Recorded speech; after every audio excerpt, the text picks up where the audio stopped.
وہ زمانے میں معزز سے مسلمان ہو کر اور تم خوار ہوئے تارک قرآن ہو کر.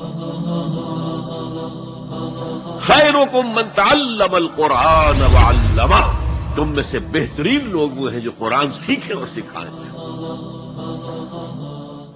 بسم اللہ الرحمن الرحیم. اللہم صلی علی محمد وعلی آل محمد وبارک وسلم. السلام علیکم ناظرین، پروگرام قرآن فورم میں ایک بار پھر آپ کی خدمت میں حاضر ہیں.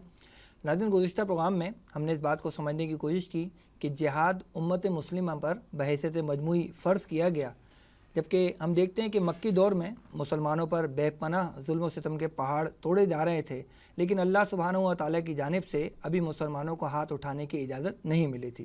لیکن مدنی دور کی ابتدائی آیات میں ہی اللہ سبحانہ و تعالیٰ نے قتال کی نہ صرف اجازت دی بلکہ اس کا حکم بھی دیا کہ مسلمان دشمنوں کے خلاف صف آرا ہو جائیں. جہاد کی اس قسم کو، جس میں طاقت کی زبان سے دشمن سے بات کی جائے، شریعت اسلامی کی اصطلاح میں اس کو قتال کہا جاتا ہے. ناظرین، آج کے اس پروگرام میں ہم جہاد فی سبیل اللہ کی چوٹی یا نقطہ عروج یعنی قتال فی سبیل اللہ کے متعلق گفتگو کریں گے. اس حوالے سے ہم نے آج کے پروگرام میں یا ایھا الذین آمنوا کے سلسلے کے 4 مقامات کا انتخاب کیا ہے. ان میں سے پہلا مقام ہے سورہ آل عمران کی آیت نمبر 156. اس آیت میں اللہ سبحانہ و تعالیٰ ارشاد فرماتے ہیں: اعوذ باللہ من الشیطان الرجیم، بسم اللہ الرحمن الرحیم. یا ایھا الذین آمنوا لا تکونوا کالذین کفروا وقالوا لاخوانہم اذا ضربوا فی الارض او کانوا غزا لو کانوا عندنا ما ماتوا وما قتلوا لیجعل اللہ ذلک حسرۃ فی قلوبہم واللہ یحیی ویمیت واللہ بما تعملون بصیر. صدق اللہ العظیم. اس آیت کا ترجمہ کچھ یوں ہے کہ اے اہل ایمان، تم ان لوگوں کی مانند نہ ہو جانا جنہوں نے کفر کیا اور اپنے بھائیوں کے بارے میں جبکہ وہ زمین میں سفر پر نکلے ہوئے تھے یا کسی جہاد میں شریک تھے کہا کہ اگر وہ ہمارے پاس ہوتے تو نہ مرتے نہ قتل ہوتے، تاکہ اللہ اس کو ان کے دلوں میں حسرت کا باعث بنا دے. اور دیکھو، اللہ ہی زندہ رکھتا ہے اور وہی موت وارد کرتا ہے، اور جو کچھ تم کر رہے ہو اللہ اسے دیکھ رہا ہے.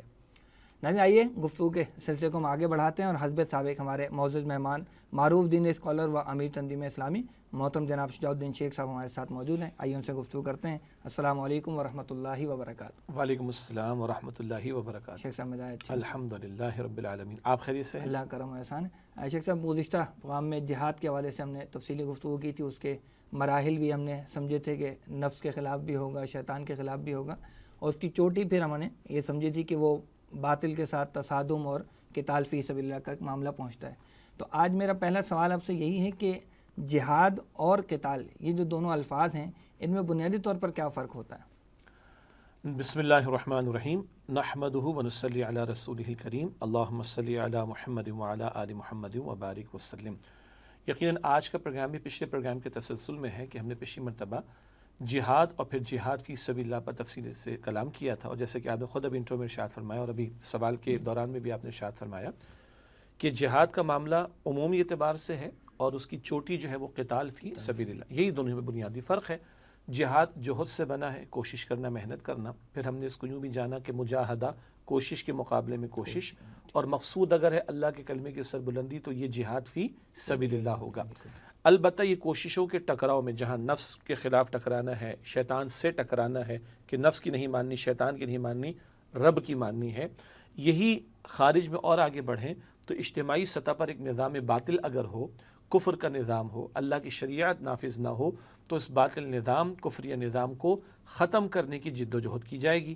اور اس جد و جہد میں عین ممکن ہے کہ حق والوں اور اہل باطل کے درمیان ٹکراؤ کا معاملہ آ جائے اور جنگ کی نوبت پیش آ جائے. اس جنگ کو قتال کہا جاتا ہے. تو جہاد عام ہے، ہمیشہ ہے، ہر مسلمان پر لازم ہے اور مستقل کرنے والا عمل ہے. قتال خاص ہے، کبھی کبھی اس کا معاملہ پیش آتا ہے. چنانچہ پھر فقہا کی اصطلاح میں کہا جا سکتا ہے کہ قتال کا معاملہ وہ فرض کفایہ کے درجے میں ہوتا ہے.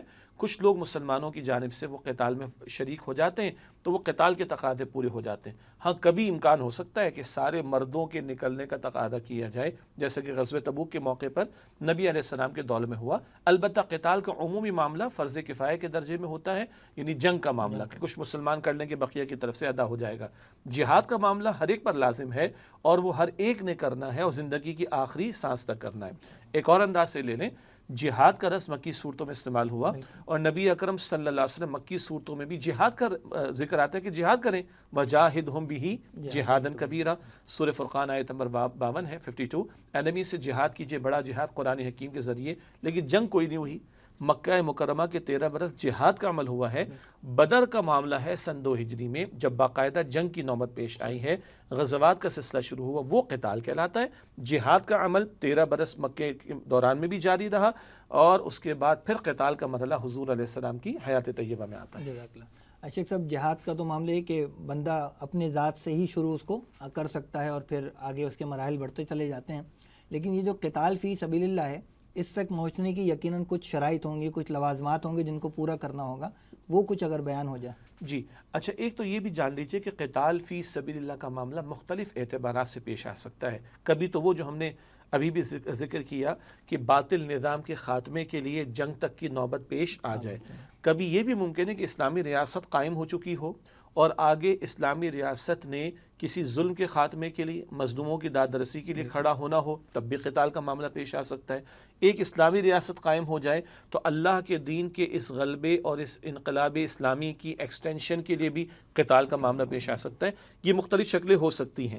البتہ جو ہمارے پیش نظر ہے، جو پچھلے پروگرام میں بھی ہم نے کچھ بات کی تھی، وہ یہ ہے اگر باطل نظام موجود ہے اور اس کے خلاف جد و جہد کرنی جو کبھی منتج ہو، یعنی کبھی اس کا نتیجہ قتال یعنی جنگ کی صورت میں آئے، تو یہ کام نمبر 1 اکیلے نہیں ہو سکتا۔ اس کے لیے ایک منظم جماعت کا ہونا، اور منظم جماعت جو ایک امیر کی قیادت میں کام کر رہی ہو ضروری ہے۔ ایک امیر کی قیادت میں ایک منظم جماعت کا ہونا شرط لازم ہے۔ نمبر 2، جس باطل نظام کے خلاف ہمیں اٹھنا ہے، اس کے خلاف جو جد و جہد کبھی قتال کی شکل اختیار کرے گی، وہ ایک دن میں نہیں ہوگا۔ نبی اکرم علیہ السلام کی حیات طیبہ کے کل 23 برس ہیں آغاز وحی کے بعد، 23 میں سے پونے 15 سال تک قتال نہیں ہوا۔ تو پونے 15 سال تک کیا ہوا ہے؟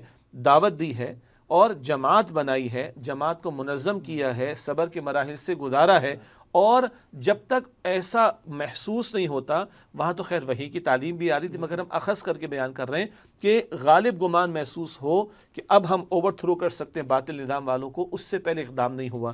مکہ مکرمہ کے 13 برس ہیں، بڑا حساس ایک نقطہ ہے، 360 بت رکھے ہوئے ہیں مگر ان کو ہاتھ نہیں لگایا گیا۔ ابھی بظاہر ایسا غلبہ میسر نہیں، ایسی طاقت میسر نہیں ہے، اور ابھی جماعت تیار ہو رہی۔ فتح مکہ ہوتی بت پہلے دن توڑ دیے گئے، لیکن اس وقت طاقت تھی فتح مکہ کے موقع پر، پہلے نہیں۔ تو نمبر 1 جماعت کا ہونا اور ایک امیر کی قیادت میں منظم جماعت کا ہونا، اسی طریقے پر وہ اپنے کردار کی گواہی بھی پیش کریں، جیسے کہ سیدنا بلال ہیں، خباب بن ارت ہے رضی اللہ تعالی عنہما، جان دینے کو تیار، کلمہ چھوڑنے کو تیار نہیں۔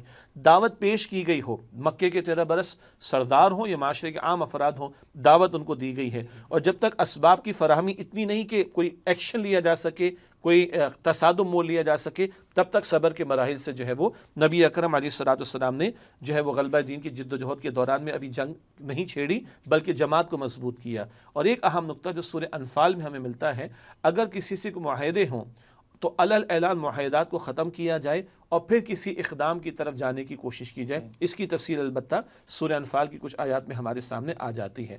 تو منظم جماعت امیر کی قیادت میں ہو، اپنے کردار کی گواہی پیش کریں، لوگوں کو بھی محسوس ہو کہ یہ اپنے ذاتی مفادات کے لیے نہیں بلکہ اللہ کے دین کے سربلندی کے لیے آئے، اور جب اتنی طاقت ہاتھ میں ہو، محسوس ہو کہ ہم اوور تھرو کر سکتے ہیں، تو پھر وہ میدان سجتا ہے جس کو ہم قتال فی سبیل اللہ کہتے ہیں۔ ایسے جب آج کے پروگرام میں ہم نے 4 آیات کا مطالعہ کرنا ہے، تو اس میں پہلی جو آیت میں نے شروع میں تلاوت بھی کی، سورہ آل عمران کی آیت نمبر 156 ہے۔ اس میں جو بتایا گیا کہ اے ایمان والوں، ان لوگوں کی مانند مت ہو جاؤ کہ جنہوں نے کفر کیا اور اپنے بھائیوں کے بارے میں جب وہ زمین میں نکلے یا کسی غزوے میں سفر کے لیے نکلے تو انہوں نے کہا کہ اگر وہ ہمارے پاس ہوتے تو نہ وہ مارے جاتے نہ وہ قتل ہوتے۔ یہ کن لوگوں کا رویہ ہے جو یہاں بیان کیا جا رہا ہے؟ یہ بہت اہم سوال، اور اس سے ایک نقطہ بھی سامنے آئے گا ہمارے۔ پہلی بات تو ہے کہ یہ سورہ آل عمران ہے، اور سورہ آل عمران میں ایک بڑا تفسیرہ 6 رکوعوں میں اللہ تعالیٰ نے غزوہ احد کے تعلق سے عطا فرمایا، اور ہم جانتے ہیں کہ غزوہ احد میں مسلمانوں پر ایک آزمائش کا معاملہ آیا تھا، اور وقتی طور پر ایک نقصان بھی ہوا تھا، اور 70 صحابہ کرام رضی اللہ تعالیٰ عنہ اجمعین نے جام شہادت نوش بھی کیا تھا۔ ہمیں یہ بھی معلوم ہے غزوہ احد کے موقع پر کہ منافقین راستے سے علیحدہ ہو گئے تھے. عبداللہ بن ابی 300 منافقین کو لے کر علیحدہ ہو گیا، اور یہ احد کے میدان میں جو میدان جنگ کا سجا وہاں پر وہ شامل نہیں تھا. اب جو شہید ہوئے ان کے بارے میں کہا جا رہا ہے اگر ہماری مان لیتے، کون کہہ رہے ہیں؟ منافقین کہہ رہے ہیں، اگر یہ ہماری مانتے تو نہ قتل ہوتے نہ مارے جاتے، نہ اس طرح کا ان کے ساتھ معاملہ پیش آتا. تو بنیادی طور پر یہ منافقین کا طرز عمل بیان ہو رہا ہے. البتہ ہمارے ناظرین کی توجہ کے لیے الفاظ کا آغاز ہماری سیریز کیا ہے؟ یا ایھا الذین آمنو. تو ان کو بھی یا ایھا الذین آمنو کہا جا رہا ہے. کیوں؟ کلمہ پڑھتے تھے. لیکن ایک اور جگہ قرآن کہتے لم تؤمن قلوبہم کے دن ایمان نہیں لائے تھے، مگر کلمہ گو تھے، اس لیے مسلمانوں کے زمرے میں شامل رکھا گیا ہے قانونی طور پر. البتہ خطاب کا انداز بتا دیتا ہے کہ مخاطبت کا رخ کس کی طرف ہے. تو یہ دنیا پرست منافقین کہ جنہوں نے اس غزوہ میں شرکت نہیں کی، تو شہید ہونے والوں کے گھرانے والوں کو بھی کہہ رہے تھے کہ دیکھا تمہارا فلاں بھائی اگر ہماری بات مانتا تو قتل نہ ہوتا، یہ رائے خدا میں گئے تھے، اگر ہماری مان لیتے تو یہ آج تمہیں یہ دن نہ دیکھنا پڑتے. تو اس طرح کا جو رویہ منافقین کا تھا اس کو قرآن بیان کرتا ہے. یہ جو فرمایا کہ لیجعل اللہ ذالک حسرۃ فی قلوبہم، تاکہ اللہ تعالیٰ ان باتوں کو ان کے دل میں حسرت کا باعث بنا دے. اس سے کیا مراد ہے؟ یہاں پر جو حسرت کی بات آ رہی دراصل یہ ایک اشارہ تو منافقین ہی کی طرف ہے.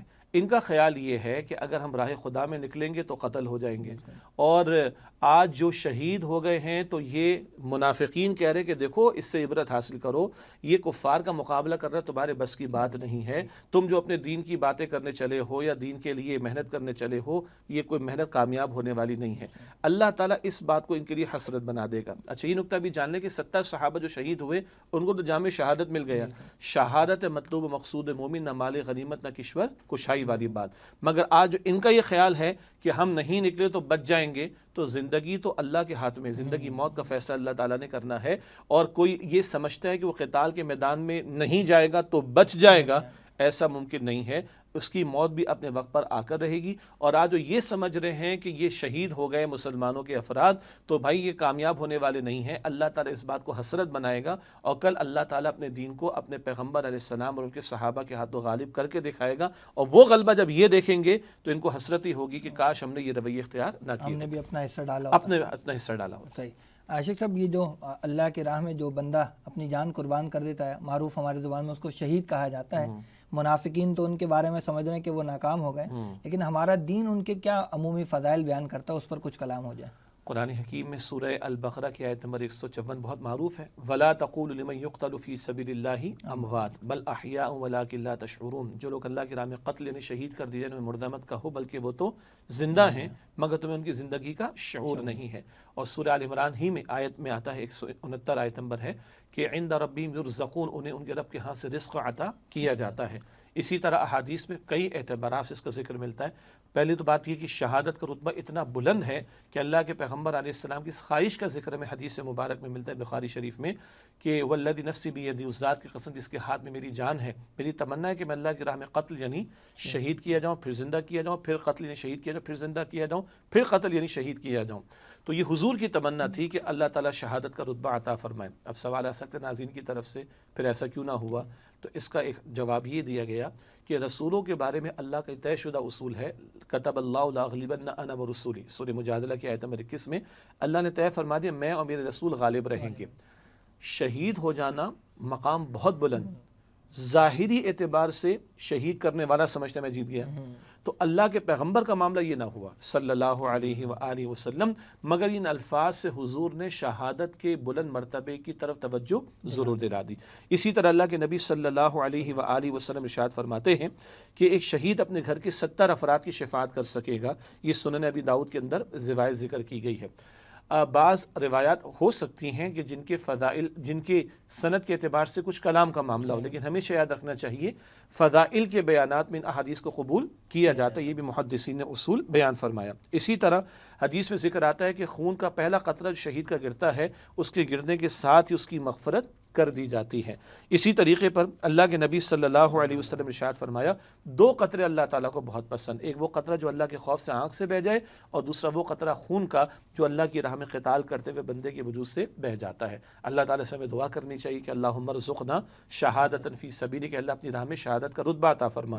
ایک حدیث ہمارے سامنے ہے جامع ترمذی میں کہ جس نے صدق دل سے اللہ تعالیٰ سے شہادت کی دعا کی اور وہ اپنے بستر پر ہی انتقال کر گیا، اللہ تعالیٰ اس کو شہادت کا رتبہ عطا فرمائے گا۔ تو تمنا بھی کرنی چاہیے، اور پھر تمنا کے ساتھ کوئی اجتماعی جد و جہد میں بھی بندہ شریک ہو، تاکہ کبھی وہ موقع آئے اور ہم جان آفرین کے حوالے کرنے کی پوزیشن میں آ سکیں۔ جزاک اللہ۔ شیخ صاحب، آیت کے آخری حصے میں اللہ تعالیٰ فرماتے ہیں کہ واللہ یحیی و یمیت واللہ بما تعملون بصیر، یہ اللہ زندہ کرتا ہے، اللہ موت دیتا ہے، اور جو کچھ تم کر رہے ہو اللہ اس کو دیکھنے والا ہے۔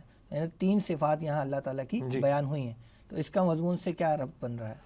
وہ جو بات آئی تھی نا کہ منافقین نے حسرت کا اظہار کیا، اور وہی بات جو میں نے پہلے بھی ذکر کی تھی کہ کوئی اگر یہ سمجھتا ہے کہ وہ راہ خدا میں نہیں نکلے گا تو اپنی جان بچا لے گا، ایسا قطعا نہیں۔ واللہ یحیی و یمیت، اللہ زندگی بھی دیتا ہے، موت بھی دیتا ہے، اور جان لیجئے راہ خدا میں کوئی نکل بھی گیا تو لازم نہیں کہ موت بھی آ جائے، یعنی شہید بھی ہو جائے، واپس بھی آ سکتا ہے۔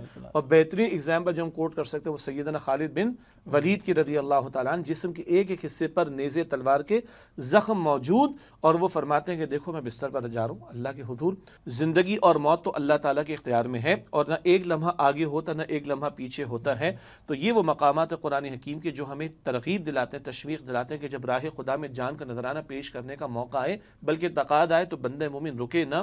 اگر اس کی موت میدان قتال میں طے ہے تو وہیں آئے گی، اور اگر بستر پر طے ہے تو وہیں پر آئے گی۔ اور کوئی سمجھ رہے کہ میں نہیں جاؤں گا اور بچ جاؤں گا تو موت اس کو بھی بستر پر لوگوں کا انتقال نہیں ہو رہا، گھروں میں انتقال نہیں ہو رہا۔ تو یحیی و یمیت میں اشارہ کس بات کی طرف ہے کہ یہ جو تم موت سے فرار اختیار کرنا چاہ رہے ہو، بلکہ یوں کہیے کہ قتال سے فرار اختیار کرنا چاہ رہے ہو، یہ تمہارا فرار اختیار کرنا تمہیں نفع نہیں دے گا۔ موت تو بہرحال تمہیں تمہارے گھروں میں بھی آ سکتی ہے۔ اور یہ جو فرمایا کہ اللہ جو کچھ تم کر رہے ہو اللہ اس کو دیکھ رہا ہے۔ جی، یعنی یہ 2 اعتبارات سے ہے۔ اگر صاحب ایمان لوگ اللہ کی پکار پر لبیک کہہ رہے ہیں اور جان آفری کے حوالے کرنے کو تیار ہو رہے، اللہ دیکھ رہے، ان کا اجر محفوظ ہے۔ اور جو منافقین ہیں، ایمان کے جھوٹے دعوے دار ہیں، جو فرار اختیار کر رہے ہیں اللہ کے تقاضوں سے، اللہ انہیں بھی دیکھ رہے۔ یہ تنبیہ اور وارننگ کا معاملہ ہے کہ تمہاری پھر یہ روش اللہ تعالیٰ کے تمہیں اس کے عذاب کا مستحق بنانے والی ہے۔ تو یہ دونوں اعتبارات سے کہ اللہ تمہیں دیکھ رہا ہے، اس میں بشارت ہے فرمانبرداروں کے لیے، اور اللہ تمہیں دیکھ رہا ہے، اس میں وارننگ اور انذار ہے نافرمانوں کے لیے۔ جزاک اللہ۔ ناظرین، آج کے پروگرام کی دوسری آیت یا ایھا الذین آمنوا کے سلسلے کی، وہ سورہ نساء کی آیت نمبر 71 ہے۔ اس آیت میں اللہ سبحانہ و تعالیٰ نے ارشاد فرمایا، اعوذ باللہ من الشیطان الرجیم، بسم اللہ الرحمن الرحیم، یا ایھا الذین آمنوا خذوا حذرکم فانفروا ثبات او انفروا جمیعا، صدق اللہ العظیم۔ اس آیت کا ترجمہ کچھ یوں ہے کہ اے اہل ایمان، اپنے تحفظ کا سامان سنبھالو اور جہاد کے لیے نکلو، خواہ ٹکڑیوں کی صورت میں خواہ فوج کی شکل میں۔ شیخ صاحب، یہ جو آیت مبارکہ ہے سورہ نساء میں، تو یہ جو ہدایت دی گئی ہے کہ اپنے ہتھیار اور تحفظ کا سامان لو اور ٹکڑیوں کی صورت میں نکلو، یہاں مل کر نکلو، یہ کس زمانے میں یہ ہدایت اللہ سبحانہ و تعالیٰ کی طرف سے دی گئی ہے؟ دیکھیے، سورہ آل عمران میں غزوہ احد کا تبصرہ تو آگے ہے، اور سورہ نساء کا نزول کچھ اس کے بعد کا ہے۔ تو غزوہ احد کے بعد کیونکہ بہرحال وقتی طور پر ایک نقصان مسلمانوں کو پہنچا، 70 صحابہ رضی اللہ تعالیٰ عنہ اجمعین انہوں نے جام شہادت بھی نوش کیا، پھر منافقین کی ریشہ دوانیاں بھی سامنے آئیں، تو نزول کے اعتبار سے تو یہ غزوہ احد کے بعد کا دور ہے۔ البتہ ہوا کیا، ایک طرف منافقین نے بھی تانے دینا شروع کیے، ہماری بات مانتے تو مارے نہ جاتے جی، دوسری طرف جو کفار تھے دیگر یا یہود کے کچھ اور قبائل تھے، ان کو بھی جری ہونے کا یا ذرا بہادر ہونے کا یا اپنی بہادری دکھانے کے، سازشیں کرنے کا بہتر لفظ ہوگا، موقع ملا ہے۔ تو قرب و اطراف میں مسلمانوں کے خلاف اب سازشیں تیار کی جا رہی تھیں، اور لوگ ذرا بظاہر اس وقتی طور پر جو نقصان مسلمانوں کو پہنچا اس کو دیکھ کر مسلمانوں کے خلاف صف آرا ہونے اور ان کے خلاف سازشیں کرنے کی کوششیں کر رہے تھے۔ تو اس تعلق سے اب مسلمانوں کو کہا جا رہا ہے چوکنے رہو، کیونکہ یہی دور ہے۔ اسی دور کے اندر ایسے معاملات بھی ہوئے، کہیں بعض مسلمان مبلغین کو بلایا گیا، ان کو دعوت دین کے لیے بلایا گیا اور بہانے سے ان کو شہید تک کیا گیا۔ تو اس تعلق سے کہ وہ اپنے بچاؤ کا سامان ساتھ رکھیں، اپنے تحفظ کا سامان ساتھ رکھیں، اس کی اللہ تعالیٰ ترغیب دلا رہا ہے۔ اس سے یہ بھی معلوم ہوا کہ توکل کا یہ مطلب نہیں ہے کہ بندہ بس آگے کھڑا ہو جائے اور بس جو ہوگا دیکھا جائے گا، نہیں۔ توکل کا حاصل یہ ہے جو مشہور حدیث مبارک میں ایک اونٹ باندھو اور اللہ تعالیٰ پر توکل کرو۔ تو ظاہر کے اسباب اپنی پروٹیکشن کے لیے، اپنے تحفظ کے لیے، اپنے حفاظت کے لیے استعمال کیے جا سکتے ہی نہیں ہیں، بلکہ ان کے استعمال کرنے کی اللہ تعالیٰ تعلیم اس مقام پر عطا کر رہا ہے۔ تو یہ جو سازشوں کا نیا سلسلہ شروع ہونے والا تھا اور مسلمانوں کی ایک وقتی جو نقصان کا معاملہ تھا، اس کیفیت پر جو سازشیں ہونے والی تھیں، اس کے تناظر میں ہدایات مسلمانوں کو بچاؤ کا سامان رکھنے، ذرا کانشیس ہونے اور اسی طریقے پریکاشنس لینے کے حوالے سے تحفظ کے لیے اقدامات کرنے کے حوالے سے توجہ دلائی جا رہی ہے۔ اور یہ جو کہا گیا کہ ٹکڑیوں کی صورت میں نکلو یا مل کر نکلو، تو یہ شاید مختلف طرح کی مہمات کی طرف اشارہ ہے۔ ایگزیکٹلی یعنی بعض مہمات ایسی ہیں کہ جہاں ممکن ہے 40-50 صحابہ کرام کی ضرورت ہو، بعض میں ضرورت ہو سکتی ہے کہ اس سے زائد کا معاملہ ہو۔ تو اچھا اس زمانے میں آپ کے علم ہے نا کہ انفارمیشن کے حصول کا طریقہ بھی موجود ہوتا تھا۔ اب اگر میں لفظ جاسوس استعمال کروں تو تھوڑا سا فیل ہوگا ہمارے ناظرین کو، لیکن جاسوسی کے حوالے سے انفارمیشن کے اعتبار سے تو جو انفارمیشن تمہیں سازشوں کی نوعیت کے اعتبار سے ملے، اس نوعیت کے حفاظتی اقدامات کر کے تمہیں چلنا چاہیے، اور ایسا نہ ہو کہ کہیں بلایا جا رہا ہے مسلمان 2-3 افراد جا رہے ہوں اور خواہ وہ ترنے والا بن جائے ان کا اور ان کے لیے آسان شکار بن جائے معاذ اللہ۔ اس حوالے سے مسلمانوں کو چوکنے رہنے کی تعلیم دی جائے۔ غالباً یہی وہ زمانہ ہے جس میں وہ صلاۃ الخوف کا بھی حکم دیا گیا۔ جی سورہ نساء ہے نا، اور سورہ نساء میں صلاۃ الخوف، اب اس کی تفصیل ہو جائے گی، لیکن ناظرین کرام یہ مقام پڑھنے والا ہے کہ اللہ سبحانہ و تعالیٰ صلاۃ الخوف کی کیفیت کیا تھی۔ مثلا سفر میں ہے 2 رکعت ادا ہونی ہے، چلے اس کو بیان کر لیتے ناظرین کی دلچسپی کے لیے۔ اب مثلا 100 صحابہ ہیں مثال کے طور پر، اور اللہ کے رسول امامت فرمائیں گے صلی اللہ علیہ وسلم، اور ہر صحابی کی خواہش ہوگی کہ حضور امام ہو۔ آج ہمارا دور ہو، کبھی ہنگامی حالات ہو تو 20 جماعتیں ہو سکتی ہیں، صحابہ چاہتے تھے کہ حضور کی امامت ہو، تو حضور 1 رکعت پہلے بلکہ 2 رکعت ادا کریں گے، مثلا 100 میں سے 50 آ جائیں اور حضور کے ساتھ شامل ہو جائیں، اور 1 رکعت ادا کر کے وہ ہٹ جائیں۔ باقی 50 کدھر ہیں؟ وہ پروٹیکشن کے اوپر ہوں گے، تحفظ کے اوپر ہوں گے، پہرے پر ہوں گے۔ وہ 50 آ جائیں، حضور کے ساتھ دوسری رکعت پڑھ لیں صلی اللہ علیہ وسلم۔ حضور کی 2 رکعتیں مکمل ہو گئیں، بعد والوں کی 1 ہوئی ہے وہ دوسری مکمل کر لیں، اور پہلے والوں کی 1 رہ گئی تو دوسرے والوں کی مکمل کر کے وہ جائیں گے، وہ واپس آئیں گے اور مکمل کریں گے۔ ناظرین کرام جن کو سمجھ آ گئی ان کا بھلا، ورنہ تفسیر کا مطالعہ کر لیجیے گا، آپ کو اور وضاحت وہاں پر مل جائے گی۔ تو صلاۃ الخوف کا حکم بھی اسی دور میں دیا گیا، اور خوف کی چیز کا یہ جو سازشیں بڑھتی چلی جا رہی ہیں اس کے تناظر میں صلاۃ الخوف کی تعلیم عطا کی گئی۔ اور اس میں بھی یہی کہا گیا بار بار کہ اپنے ہتھیار اور بچاؤ کا سامان جو ہے وہ اپنے بالکل، بلکہ یہاں تک اس میں نعمان سے بات آتی ہے کہ اگر کوئی بیمار ہے تو ہو سکتا ہے کہ ہتھیار اٹھانا اس کے لیے بوجھل ہو جائے گا، تو ہتھیار روک لے یا رکھ دے نیچے، لیکن بچاؤ کا سامان زرہ ہو سکتی ہے، پروٹیکشن کے لیے کوئی شیلڈ ہو سکتی ہے، زرہ ہو سکتی ہے، وہ سامنے رکھے اپنے، تاکہ دشمنوں کو یکبارگی حملہ کرنے کا موقع نہ مل جائے۔ یہ جو پیسج ہے سورہ نساء کا بڑا اہم ہے ہنگامی حالات کے لیے، خوف کے حالات کے لیے، اور کتنا اللہ ہتھیاروں کی طرف اور ڈیٹرنٹ صحیح لفظ آ جائے گا، بچاؤ کے سامان کی طرف ہمیں توجہ دلا رہا ہے۔ یہ مملکت خداداد پاکستان اللہ تعالیٰ نے چھپڑ پھاڑ کر اس کو جو ایٹمی صلاحیت عطا فرمائی ہے، پوری امت کی امانت ہے ہمارے پاس، اور اس کے جو درپے ہیں لوگ، وہ گویا کہ اسلام کے تقاضوں کے خلاف حرکتیں کر رہے ہیں،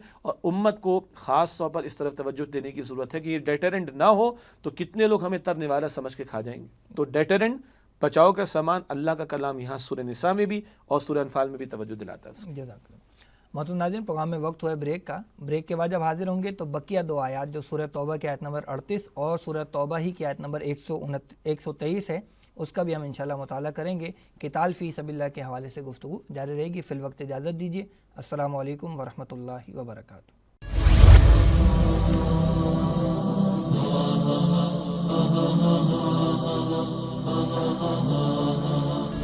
وہ زمانے میں معزز تھے مسلمان ہو کر، اور تم خوار ہوئے تارک قرآن ہو۔ خیرکم من تعلم القرآن وعلمہ، تم میں سے بہترین لوگ وہ ہیں جو قرآن سیکھیں اور سکھائیں۔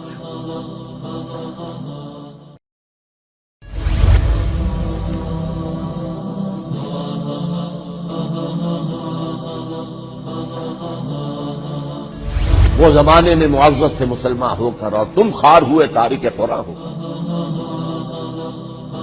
خیرکم من تعلم القرآن وعلمہ، تم میں سے بہترین لوگ وہ ہیں جو قرآن سیکھیں اور سکھائیں۔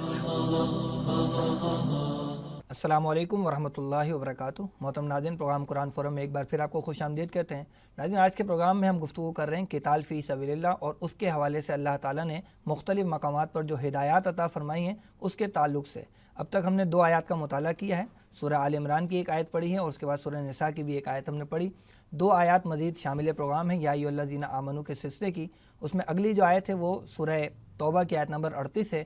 اس آیت میں اللہ سبحانہ و تعالیٰ نے ارشاد فرمایا ہے، اعوذ باللہ من الشیطان الرجیم، بسم اللہ الرحمن الرحیم، یا ایھا الذین آمنوا ما لکم اذا قیل لکم انفروا فی سبیل اللہ اثاقلتم الی الارض ارضیتم بالحیاۃ الدنیا من الآخرہ فما متاع الحیاۃ الدنیا فی الآخرۃ الا قلیل۔ صدق اللہ العظیم۔ اس آیت کا ترجمہ یہ ہے کہ اے اہل ایمان، تمہیں کیا ہو گیا ہے کہ جب تم سے کہا جاتا ہے کہ نکلو اللہ کی راہ میں، تو تم دھسے جاتے ہو زمین کی طرف. کیا تم نے آخرت کے بجائے دنیا کی زندگی کو قبول کر لیا ہے؟ تو دنیا کی زندگی کا ساز و سامان آخرت کے مقابلے میں بہت ہی قلیل ہے. ناظرین آئیے اس آیت کے حوالے سے گفتگو کرتے ہیں. شیخ صاحب اس آیت مبارکہ میں جو کیفیت بیان کی گئی ہے کہ جب حکم ہوتا ہے نکلنے کا تو زمین کی طرف دھسے جاتے ہو، کیا یہ کسی خاص موقع کی نسبت سے بیان ہو رہا ہے یا یہ عمومی کچھ لوگوں کا رویہ بھی تھا؟ بسم اللہ الرحمن الرحیم. پہلی بات تو یہ کہ قرآن حکیم کی بہت ساری آیات ہیں جو کسی خاص پس منظر میں ہمارے سامنے آتی ہیں اور ان کو بیان بھی کیا جاتا ہے، شان نزول جنہیں کہا جاتا ہے. البتہ اس کے ساتھ ان میں عمومی رہنمائی اور ہدایت بھی موجود ہوتی ہے. ایک تو یہ نقطہ. دوسرا ہے کہ یہاں بھی یا ایھا الذین آمنوا کے الفاظ ہیں اور آج آپ نے ماشاءاللہ 4 آیات کا انتخاب بھی کیا. یہاں جو مخاطبت ہو رہی ہے وہ ایمان والوں سے ہو رہی ہے، مگر اس میں منافقین بھی شامل ہیں. خاص پس منظر کیا ہے؟ وہ ہے غزوہ تبوک کا معاملہ جو کہ سن 9 ہجری میں معاملہ پیش آیا ہے. سن 8 ہجری ہے، فتح مکہ کا معاملہ ہو گیا. اس کے بعد غزوہ طائف و غزوہ حنین کا معاملہ ہو گیا. سرزمین عرب کی حد تک اللہ کا دین غالب ہو گیا. وَرَأَيْتَ النَّاسَ يَدْخُلُونَ فِي دِينِ اللَّهِ أَفْوَاجًا. البتہ پڑوس میں جو روم کی سلطنت تھی، رومیوں کو یہ احساس ہو گیا کہ یہ ایک طاقت ابھر رہی ہے اور اس کو اس کے مقام پر ہی ہمیں چاہیے کہ ختم کر دیں، ورنہ کہیں ہمارے لیے خطرہ نہ بن جائے.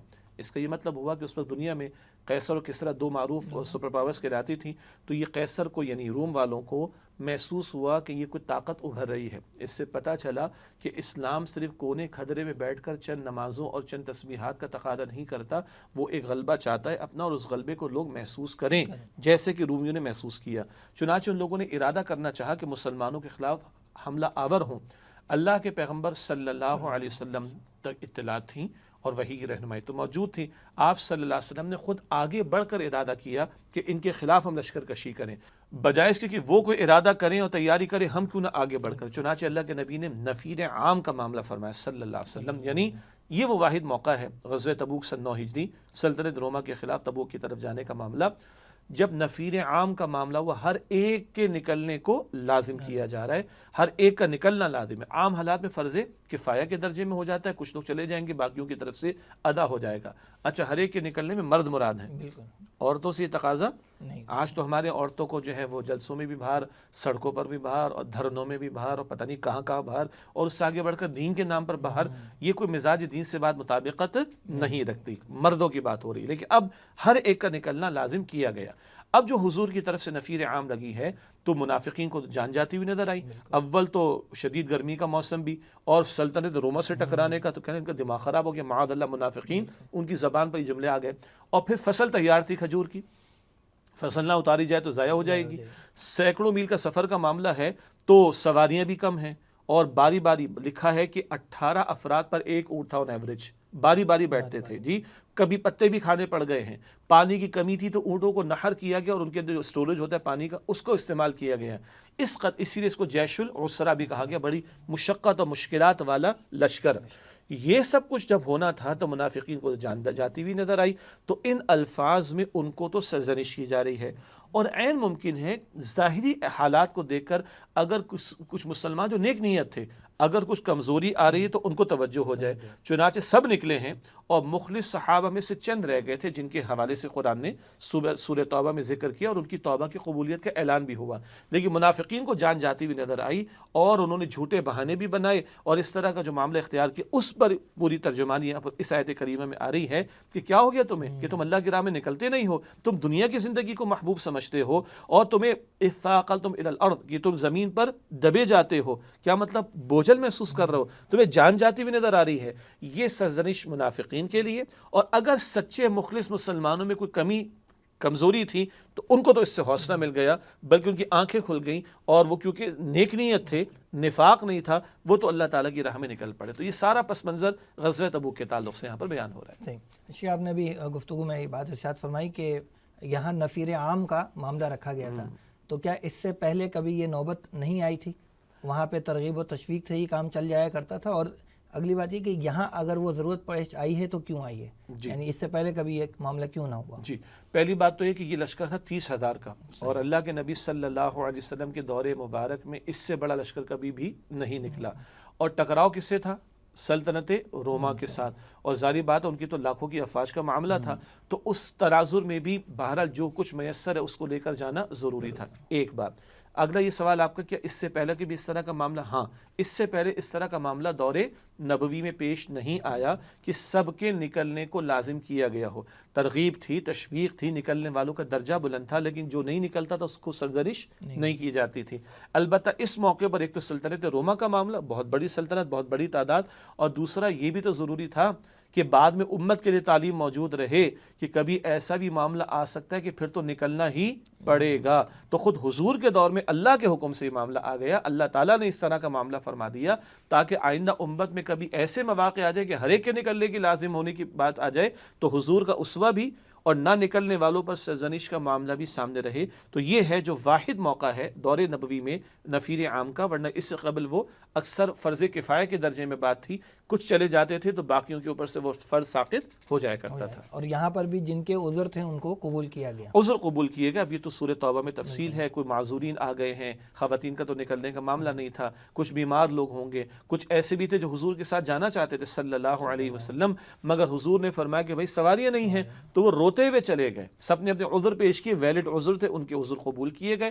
چند مخلص صحابہ جن کا ذکر قرآن پاک کرتا ہے، احادیث میں نام آتے، ان سے خطا ہوئی ہے اور انہوں نے بعد میں اعتراف کیا اور اللہ تعالیٰ نے ان کی بھی توبہ قبول فرما لی. اور منافقین کے بارے میں سرزنش جو اللہ تعالیٰ نے سورہ توبہ میں عطا فرمائی. ناظرین، آج کے پروگرام کی جو آخری آیت ہے وہ ہے سورہ توبہ کی آیت نمبر 123. اس آیت میں اللہ سبحانہ و تعالیٰ نے ارشاد فرمایا ہے، اعوذ باللہ من الشیطان الرجیم، بسم اللہ الرحمن الرحیم، یا ایھا الذین آمنوا قاتلوا الذین یلونکم من الکفار ولیجدوا فیکم غلظہ واعلموا ان اللہ مع المتقین، صدق اللہ العظیم. آیت کا ترجمہ کچھ یوں ہے کہ اے اہل ایمان، جنگ کرو ان کافروں سے جو تم سے قریب ہیں، اور چاہیے کہ وہ تمہارے اندر سختی پائیں، اور جان لو کہ اللہ متقیوں کے ساتھ ہے. اس کے بعد یہ سورہ توبہ کی تقریباً آخر میں جا کے آیت آتی ہے. تو یہاں سوال یہ کہ قریب کے کافروں سے جنگ کرنے کا حکم دیا، اس سے کون لوگ مراد ہیں؟ دیکھیے، مفسرین نے بہت واضح طور پر لکھا ہے، اور جیسے کہ پہلے بھی ہم کلام کرتے آئے کہ یہ غزوہ تبوک کے موقع پر ان آیات کا نزول ہو رہا ہے. سرزمین عرب پر اللہ کا دین غالب ہو گیا. اب سرزمین عرب کے باہر کی طرف حضور پیش قدمی فرما رہے ہیں صلی اللہ علیہ وسلم. تو روم کی سلطنت کیونکہ شام اور دیگر علاقوں میں قریب میں بھی پھیلی ہوئی تھی، اور وہی قریبی کفار تھے مسلمانوں کے، تو ان کے خلاف قتال کا حکم اس مقام پر دیا جا رہا ہے. اس کو ایک اور انداز سے بھی سمجھ لیتے ہیں. دین میں ایک اصول ہے، بہت سی جگہ اپلائی ہوتا ہے، الاقرب فالاقرب، جو جتنا قریب ہے اس کا حق بھی اتنا زیادہ ہے. اسی طرح جب نبی اکرم صلی اللہ علیہ وسلم نے دعوت دین کا کام شروع کیا تو پہلے انفرادی طور پر آپ دعوت دے رہے تھے، پھر اللہ تعالیٰ نے حکم دیا وَأَنذِرْ عَشِيرَتَكَ الْأَقْرَبِينَ، اور اے نبی صلی اللہ علیہ وسلم اپنے قریبی رشتہ داروں کو اللہ تعالیٰ کے عذاب سے ڈرائیے. تو دعوت کے عمل میں بھی درجہ بدرجہ آگے بڑھنا چاہیے. بلکہ ایک اور ترتیب ذہن میں رکھیں، قرآن پاک کہتا ہے قُوا أَنفُسَكُمْ وَأَهْلِيكُمْ نَارًا، اپنے آپ کو اور اپنے گھر والوں کو جہنم کی آگ سے بچائیے. اسی طرح اپنے قریبی رشتہ داروں کو اللہ کے عذاب سے خبردار کیجیے. تو اللہ کے پیغمبر علیہ السلام مکہ مکرمہ میں ہی رہے، وہیں دعوت کا کام جاری رہا. جب لوگ جان کے درپے ہوئے تو پھر آپ نے ہجرت فرمائی. البتہ کیونکہ مکہ مکرمہ سینٹرل پلیس تھا تو دوبارہ تشریف لائے اور فتح مکہ کا معاملہ ہو گیا. اب قریبی لوگ کون ہیں؟ اب سرزمین عرب پر تو اللہ کا دین غالب ہو گیا، یہاں پر اللہ تعالیٰ کا کلمہ سر بلند ہو گیا. اب قریبی کفار یہی رومی ہیں اس موقع کے اعتبار سے جب قرآن پاک کی یہ آیت نازل ہو رہی ہے. تو یہ دین کا مزاج اور اصول ذہن میں رہے کہ جو جتنا قریبی ہے وہ ترتیب میں پہلے آئے گا. دعوت دینے کے اعتبار سے جو قریبی ہیں وہ پہلے آئیں گے. اسی طرح قتال کا میدان سجانے کی بات آئے گی تو کفار کے مقابلے میں جب قتال کا معاملہ ہوگا تو جو قریبی ہیں ان کے تعلق سے معاملہ پہلے شروع کیا جائے گا.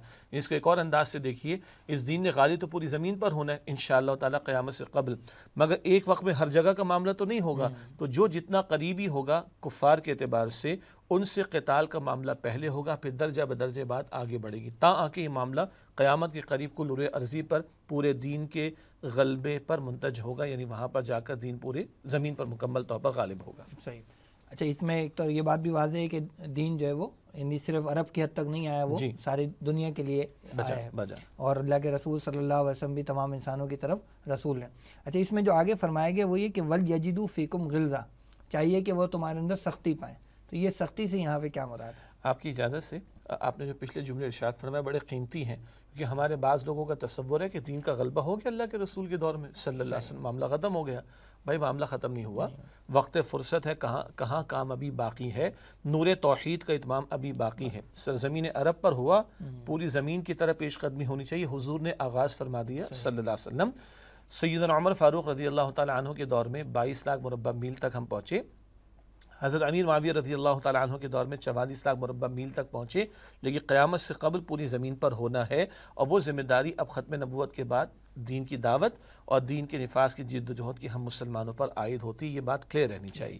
اب آئیے جو آپ نے ارشاد فرمایا کہ چاہیے کہ وہ تمہارے اندر سختی پائیں، اس سے کیا مراد ہے؟ 2-3 پہلو مفسرین نقل کے، ایک تو یہ ہے کہ جب ان سے مدبھیڑ کا معاملہ ہو جائے تو مسلمان خوب آگے بڑھ کر ان سے قتال کا معاملہ کریں اور ایسا سبق سکھائیں کہ آئندہ ان کو اللہ کے دین کے خلاف سازشیں کرنے کی جرت نہ ہو۔ تو ایک تو یہ سختی کا معاملہ کہ ان کی کمر توڑ دی جائے تاکہ دوبارہ سر اٹھانے کی اور سازشیں کرنے کی ان کو نوبت نہ آئے، ایک۔ اور دوسری بات ہے کہ سختی سے مراد ایک یہ بھی ہے کہ مسلمانوں کے اندر وہ کوئی کمزوری نہ پائیں کہ مسلمانوں کو ترنے والا سمجھ کر جو چاہیں ان کے ساتھ کر لیں، بلکہ مسلمانوں کو ایک مضبوط چٹان کی مانیں۔ وہ جو قرآن پاک میں سورہ فتح میں آتا ہے نا، اشداء علی الکفار رحماء بینہم، کفار پر بڑے شدید ہیں اور آپس میں بڑے رحم دل ہیں۔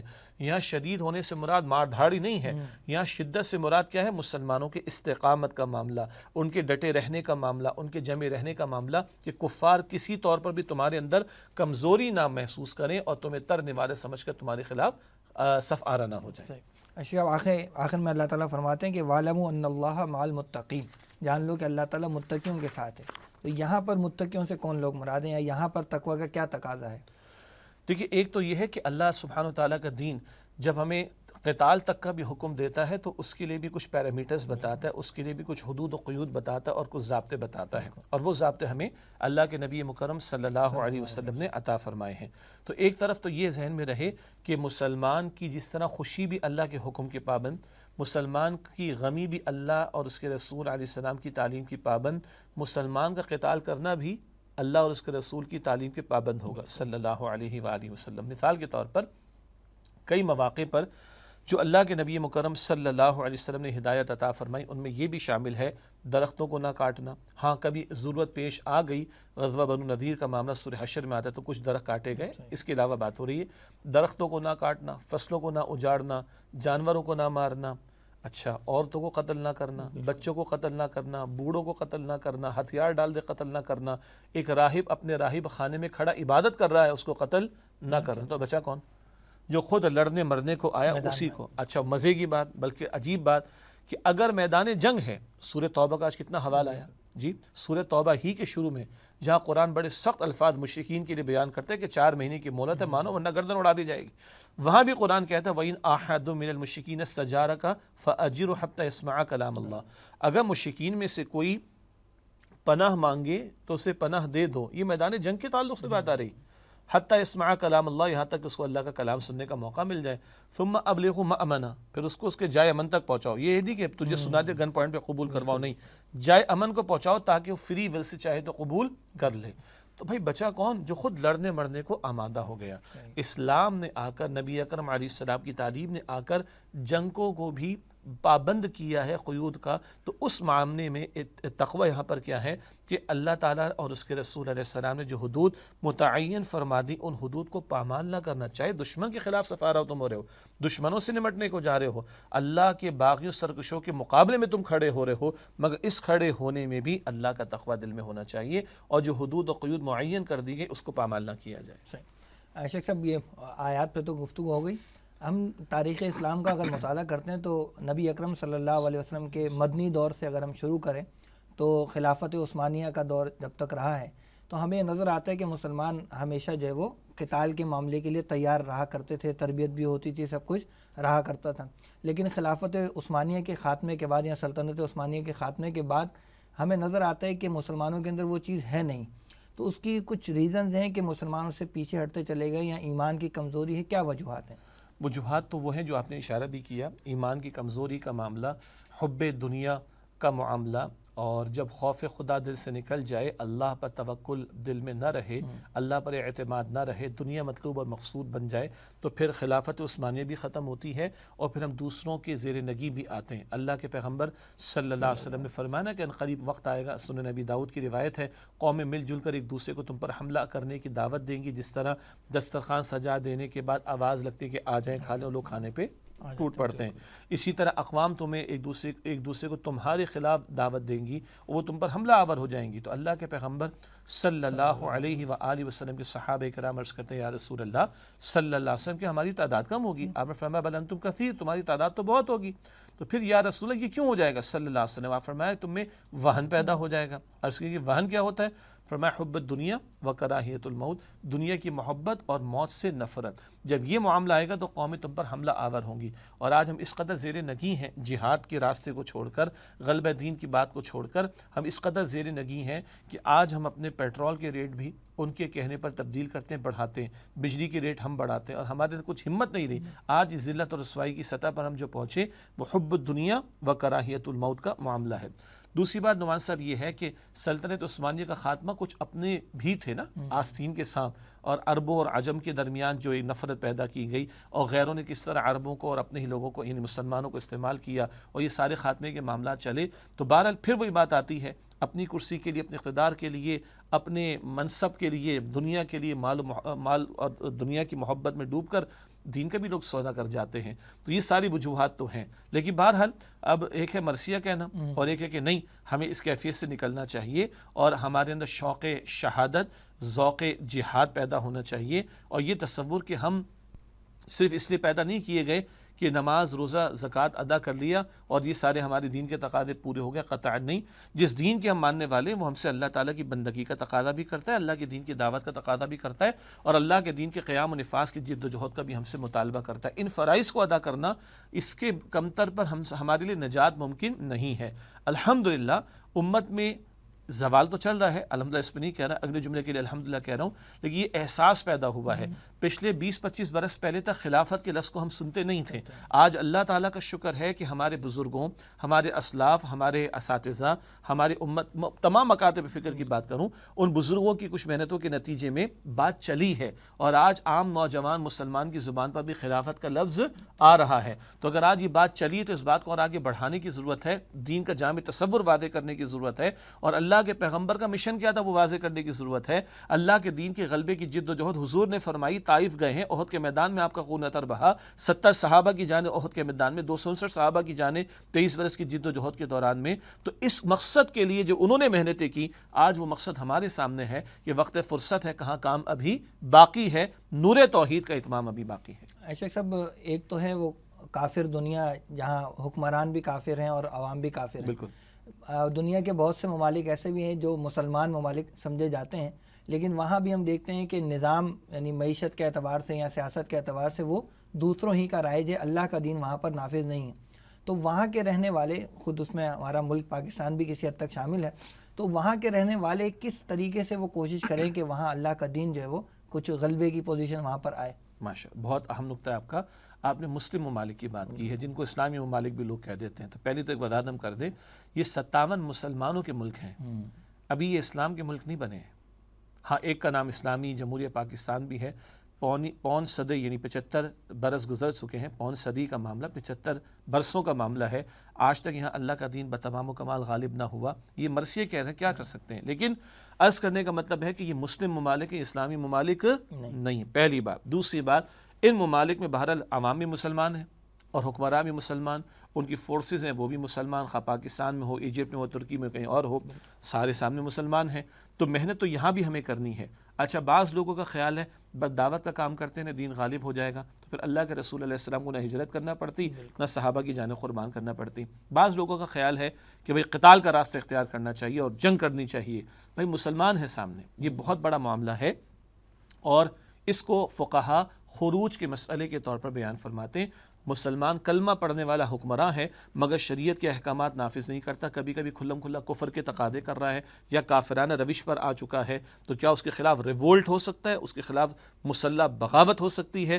تو فقہا فرماتے ہیں کہ نہیں، اگر تو وہ نہیں سے مراد کیا، کچھ شرائط لگاتے ہیں امام ابو حنیفہ رحمۃ اللہ علیہ، امام مالک رحمۃ اللہ علیہ، کہ اگر حکمراں کھلم کھلا کفار کا نفاذ کر رہے ہوں اور جو لوگ اٹھیں اصلاح کی خاطر، ان کے پاس اسباب ظاہری اعتبار سے اتنے ہوں کہ ان کو غالب امکان محسوس ہو کہ فتح یاب ہو جائیں گے، ورنہ تو فساد آئے گا، جانے جائیں گی، اور غالب حد تک ان کو گمان ہو کہ وہ کامیاب ہو جائیں گے، تب تو وہ اس کی اجازت دیتے ہیں. لیکن فی الوقت اگر ہم دیکھیں حکمرانوں کے پاس ساری فوجیں بھی ہیں، اسٹینڈنگ آرمیز بھی ہیں، سارے ہتھیار بھی، عوام تقریباً نہتے ہیں. اس وقت جو گلوبل سوسائٹی ترتیب دی جا رہی ہے، عوام کا تو معاملہ بالکل نہتوں کا معاملہ ہے. تو ہم یہ سمجھتے ہیں کہ غیر مسلح طور پر تحریک کا معاملہ ہونا چاہیے، شریعت کے نفاذ کا مطالبہ لے کر اٹھیں، اور اس کا آغاز کسی منکر کے خاتمے کی بات شروع کر کے کیا جا سکتا ہے. مگر اتنے افراد تو ہوں کہ نظام کو چیلنج بھی کر سکیں، اور وہ نظام کو چیلنج کرنے والے اللہ والے ہوں، اور ایک منظم جماعت ہو، ایک امیر کی قیادت میں ہو،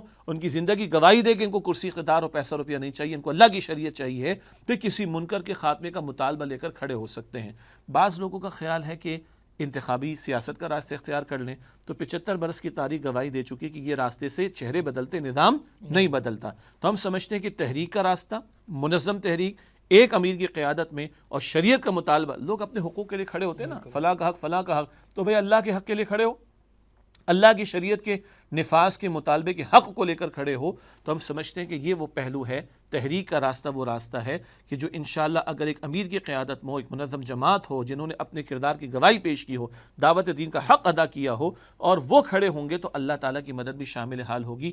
کتنوں کو ماریں گے؟ ہاں، ہم جان دینے کے لیے تیار رہیں، جان لینے کی بات نہ کریں، کیونکہ مسلم معاشرے میں کلمہ کو مسلمان حکمراں اور ان کی افواد، ان کی گردن اڑانا کوئی آسان معاملہ نہیں ہے. تو جو انقلابی جد و جہد کے لیے کھڑے ہوں وہ جان دینے کے لیے بات کرے، لینے کی بات نہ کرے. جزاک اللہ شیخ صاحب، بہت شکریہ آپ کی قیمتی وقت کا. محترم ناظرین، تاریخ شاہد ہے کہ جب مسلمانوں کے دلوں میں ایمان اور ہاتھوں میں تلوار ہوتی تھی، انہیں دنیا کی کوئی طاقت شکست نہیں دے سکتی تھی.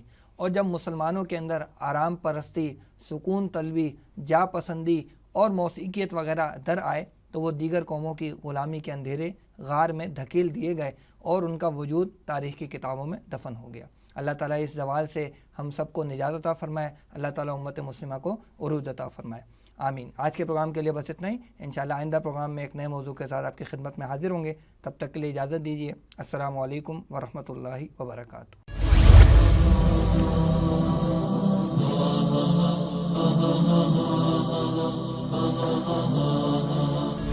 وہ زمانے میں معزز سے مسلمان ہو کر اور تم خوار ہوئے تارک قرآن ہو. خیرکم من تعلم القرآن وعلمہ، تم میں سے بہترین لوگ وہ ہیں جو قرآن سیکھیں اور سکھائیں.